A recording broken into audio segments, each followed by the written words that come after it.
Bhim army के मुखिया चंद्रशेखर आजाद दलित बिछड़ों व आदिवासियों के हक की लड़ाई लड़ने के लिए हमेशा आगे रहते हैं। 2022 के विधानसभा चुनाव में अखिलेश यादव से गठबंधन करना चाह रहे थे, लेकिन ऐन वक्त पर गठबंधन नहीं हो पाया। ऐसे में अब चंद्रशेखर छोटी छोटी पार्टियों को गठबंधन में लेकर चुनाव लड़ने का फैसला किया है। बलरामपुर सुरक्षित सदर सीट पर भीम आर्मी के जिला अध्यक्ष लंकेश लाल जी लहरी मैदान में कूद पड़े हैं और जनता के बीच जाकर समर्थन मांग रहे हैं। देखिए हमारी ये खास रिपोर्ट। 2022 का विधानसभा चुनाव को बिगुल बज चुका है और हर राजनीतिक पार्टी के प्रत्याशी अपने अपने विधानसभा में ताल ठोकना शुरू कर दिए हैं। उत्तर प्रदेश नहीं, पूरे भारत में दलितों के लिए संघर्ष करता रहा और जेल के सलाखों के पीछे सजा काटता रहा, लेकिन जेल से निकलने के बाद में उसका हौसला बुलंद रहा और भाजपा के खिलाफ 5 साल तक लड़ाई लड़ता रहा, जिसका नाम था चंद्रशेखर आजाद। और वो एएसपी के राष्ट्रीय अध्यक्ष भी हैं और वो भीम आर्मी संगठन जो चलाते हैं, जो भीम आर्मी के बलरामपुर के जिला अध्यक्ष हैं, जिनका नाम है लालजी लहरी। सबसे पहले तो हम आपको मिलवाते हैं। सबसे पहले तो समाचार भारत में आपका स्वागत है। जी सर। ये बताइए, 2022 के विधानसभा चुनाव में जी sir Chandrashekhar Azad ASP party के राष्ट्रीय अध्यक्ष हैं। जी सर। क्या उनका निर्देश है आप लोगों को? सर उनका ये निर्देश है कि हम लोग जिस तरह 5 साल सड़कों पर उतरे, लाठियाँ खाई, जेल गए और कहीं ना कहीं समाज के लिए दर्द था। पूरे भारत में जब बहुजन समाज पे अत्याचार हुआ, न जात देखा गया, न पात देखा गया, न धर्म देखा गया और बढ़ चढ़ कर जा करके उनके लिए लाठियाँ भी खाई, आंदोलन किए, उनको न्याय दिलाया गया। इसी मुद्दे को लेकर के हम लोग आज इस मैदान में उतरे हैं और चंद्रशेखर भाई का जो निर्देश है, जो सबका जो मोटिवेशन है, सबका अपना एक एजेंडा है। किसी का तो दाना है, किसी का तो लालीपाप है और हमारा जो एजेंडा है शिक्षा, सुरक्षा और स्वास्थ्य है। क्या 2022 के विधानसभा चुनाव चंद्रशेखर अब कोई गठबंधन नहीं, अकेले लड़ यहाँ का प्रत्याशी बलरामपुर सदर का प्रत्याशी कौन होगा?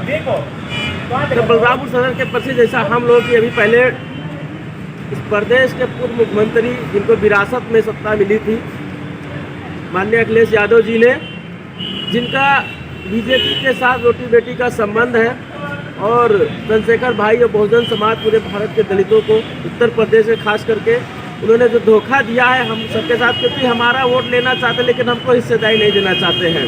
तो इसीलिए जो आदेश हुआ भाई का, तो हम यहाँ भीम आर्मी के जिला अध्यक्ष हैं। तो जिस दिन से भाई ने एक प्रेस कॉन्फ्रेंस किया कि गठबंधन हमारा टूटा, उसके दूसरे दिन से हम लोग यहाँ विधान से सक्रिय हैं और अभी भाई के आदेश पे हम खुद मैदान में उतरे हुए हैं। क्या अहम मुद्दा होगा विधानसभा चुनाव को लेकर के? आपका क्या अहम मुद्दा होगा? हमारा जो मुद्दा अहम है, जैसे मैं पहले ही बताया हूँ कि कोई तो हमको लॉलीपॉप दे रहा है, कोई हमको दाना दे रहा है, लेकिन जो हमारा मुद्दा है शिक्षा और सुरक्षा, स्वास्थ्य, इन बातों को लेकर के बहुजन समाज की सभी को हमको रक्षा करना है, जैसे हम करते आए हैं। और बहुजन समाज में जो व्याप्त कुरीतियाँ है, जैसे शिक्षा बहुत ही निम्न स्तर पे है, इसको भी हम लोग बढ़ावा देंगे। और स्वास्थ्य में भी हमारे लोग जागरूक नहीं होते हैं, क्योंकि जब हम अच्छा शिक्षा ग्रहण करेंगे तो हम सुरक्षा भी कर लेंगे, अपना स्वास्थ्य भी सही कर लेंगे। और गरीबों को न्याय, दबंगों के चंगुल में जो भी भूमाफिया के ज़मीन बहुत सारे कब्जे में है, उसको भी छुड़ाया जाएगा। जो गरीब है, जो युवा योजना के अंदर युवाओं को भागीदारी मिलेगी और जो बहुजन समाज है, जिसकी जितनी संख्या बारी उसकी उतनी हिस्सेदारी। क्या कारण है उत्तर प्रदेश में समाजवादी पार्टी के अखिलेश यादव के साथ सारी राजनीतिक पार्टियां गठबंधन हो रही है? कहीं ना कहीं आजाद भी 1 साल से लगे गठबंधन होगी, लेकिन आंद वक्त पे पश्चिमी उत्तर प्रदेश का अच्छा दाखिला भी था, आंद वक्त पे गठबंधन नहीं हुआ। उनका कहना था कि 2 दिन हम अखिलेश यादव के ऑफिस कार्यालय पे थे, लेकिन उनसे मुलाकात नहीं हुई और मुलाकात हुई तो फिर गठबंधन की बात नहीं बनी। किस नजरिए से इसको देखते हैं आप?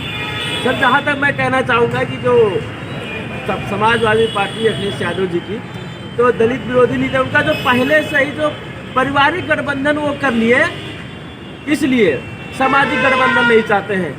वो उनका पहले से ही है, क्योंकि वो हमें तो लग रहा है कि जैसे माननीय योगी जी और माननीय अखिलेश यादव जी आपस में रिश्तेदार भी हैं, और एक दूसरे से अंदर अंदर हमें लग रहा है कि ये एक दूसरे का सपोर्ट भी कर रहे हैं। इसलिए जो बीजेपी के लोग हैं वो बहुजन समाज को उनका नेतृत्व नहीं देना चाहते, उनका अधिकार, उसी रास्ते पर ये हमारे अखिलेश यादव भी चल रहे हैं। ये हम बहुजनों का वोट लेना चाहते हैं, दलितों का वोट लेना चाहते हैं, लेकिन हमें हमारा हिस्सेदारी नहीं दे। 6 महीने तक घुमा के रखा, पहले 25 सीटें देने के लिए जो भी भाई ने मांग की, 30 सीटें 25 सीटें, लास्ट तक आते आते उन्होंने कहा कि हम बीजेपी को रोकने के लिए आपका समर्थन कर रहे हैं और हमारे पूरे बहुजन समाज के लोग जिनके लिए हमने संघर्ष सभी समर्थन करेंगे। लेकिन अंततः आते आते उन्होंने जो अपमान किया है कि ये 1-2 सीटें जो बता रहे थे वो भी नहीं दे रहे थे, वो कह रहे थे मेरे सिंबल पे लड़ो। तो एक बात मैं जानता हूँ कि भीम आर्मी मान सम्मान स्वाभिमान की लड़ाई लड़ती है और हमेशा मान सम्मान स्वाभिमान से कभी समझौता नहीं किया जाएगा। और जो गठबंधन नहीं बनी, यही बात है कि वो हमें हमारा अधिकार नहीं देना चाहते, हमें हमारा अधिकार वोट लेना चाहते हैं, लेकिन हमें हिस्सेदारी नहीं देना चाहते। बलरामपुर सदर विधानसभा का सुरक्षित सीट है, यहाँ क्या स्थिति रहेगी भीम आर्मी का और कितना वोट? अब यहाँ का जो स्थिति है, क्योंकि मैं आज लगभग निरंतर 8-10 दिन से फील्ड में चल रहा हूँ और जिस गांव में जा रहा हूँ, जो जनता हमारा है जिनका हमने मदद किया या जो हमारे समाज के लोग हैं, वो कह रहे हैं कि भैया अभी आप ही पहले बार आए हैं, शायद इस बलरामपुर सदर का कोई प्रत्याशी जाता हो मैदान वहाँ क्षेत्र में। हम जाने जो रुझान है और ये रिजल्ट आपको 10 तारीख को मिलेगा। और हमारी लड़ाई है जो शिक्षा से स्वाभिमान की, इसके लिए हमने मदद किया लोगों को और कह रहे हैं, और यहाँ तक होगा कि हम ये सीट जीत करके देंगे।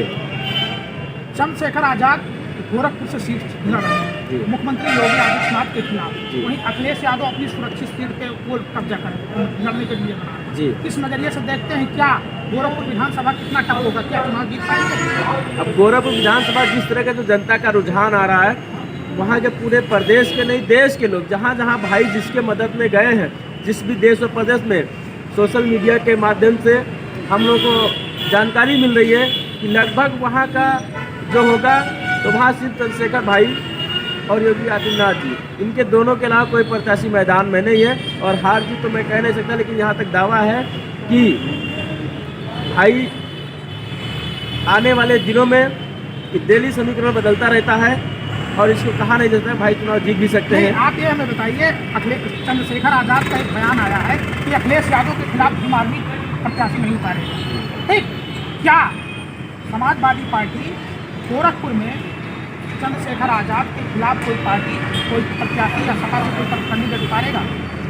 अब ये तो देखिए, जो भाई कहते हैं चंद्रशेखर भाई, जो हम कहते हैं वो तो हम करते हैं, और जो नहीं कहते वो डेफिनेटली करते हैं।